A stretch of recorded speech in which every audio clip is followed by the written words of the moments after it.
backflip into the canvas. Yeah, it was all kind of slow motion, and that's why I had that other shot coming.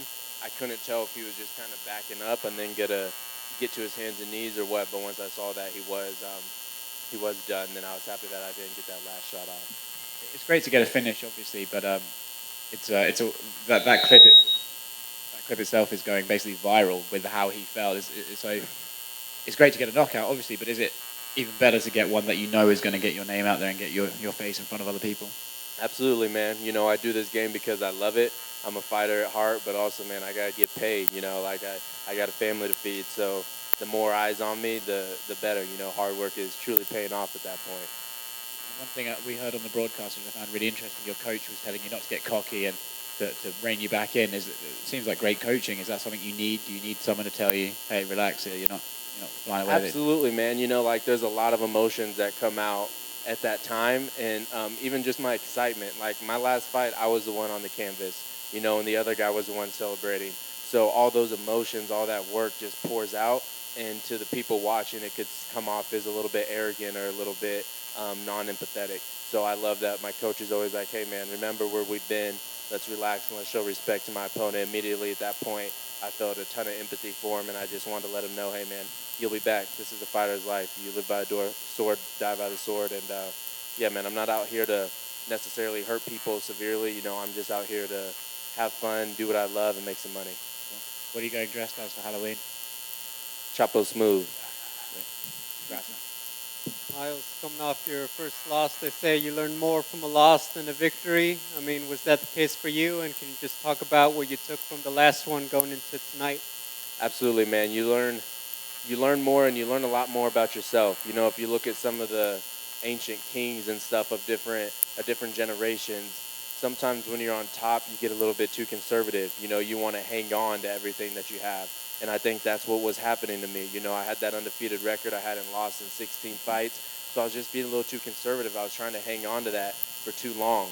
And that loss really just freed me up. I feel like a whole new fighter. My family and everybody takes fighting completely different. This fight camp was not as intense mentally or physically as the last one, but I was way more prepared. So, yeah, man, that last loss just really freed me up, and now I'm ready to step into my true potential. Thank you. Congrats. First thing that you were out there talking about is you wanted to talk about your family. How important is it, and how motivating is it to have that family there for you to give you that focus to push through long hours of training and to get in there and fight another person? I mean, they mean the absolute world to me, and it's just the fact that I'm putting so much time into this. I'm a registered nurse, and I don't work as a nurse. I went through the schooling and everything, passed the NCLEX, but I decided I'm going to put that on the shelf so I can chase my dream.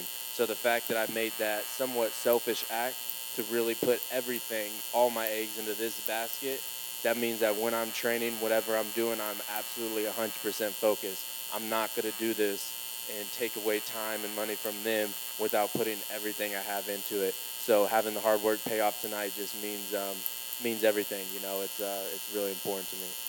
And even though you shelved the nursing, I have a brother who's a nurse, and I respect it completely. Is that something that you would like to return to at some point down the line, or are you just hoping to make so much money that you don't have to do that sort of thing? But is that something that you would maybe like to go back to at some point? We'll see how it goes. I got some plans right now. Like I'd like to make a big enough name to maybe open a gym up in the future or something like that. But I have the most respect for nurses. I think it's one of the hardest jobs in the world. My wife's a nurse. My mom's a nurse. Come from a lineage of nurses, so it's one of the hardest jobs in the world, especially right now. But if I can do this, I think I had to really talk to myself and figure out that am I doing that for them or am I doing it because it's my true passion? And I think I found out that fighting is my true passion. So hopefully I can make a big enough name to where I can open a gym and get my own thing going. And last for me, how important was it to come out there and get the night going and get a good strong win for your team? It was madly important to me.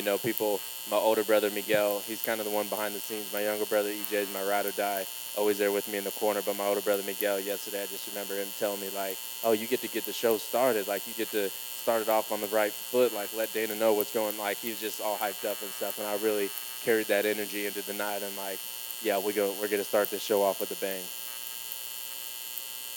Miles right here. Before you got in there tonight, did you know you would find so much success with your jab? Your opponent didn't seem to have an answer for it tonight. Did I know? That's kind of like, that's a loaded question. You know, I was really confident. I'm very confident in my jab and in my skill set, but you just never know what's going to happen in that cage. So I knew that everything I set up was going to be behind the jab. I was going to use that, use it for my combos, use my wrestling and stuff to work in and find my openings. So I didn't know that it was going to be, I don't mean to say, I didn't know it was going to land like it was, be as successful as it was, but I was finding the time and I was seeing everything coming, so it just ended up working out really good, and I stuck with it.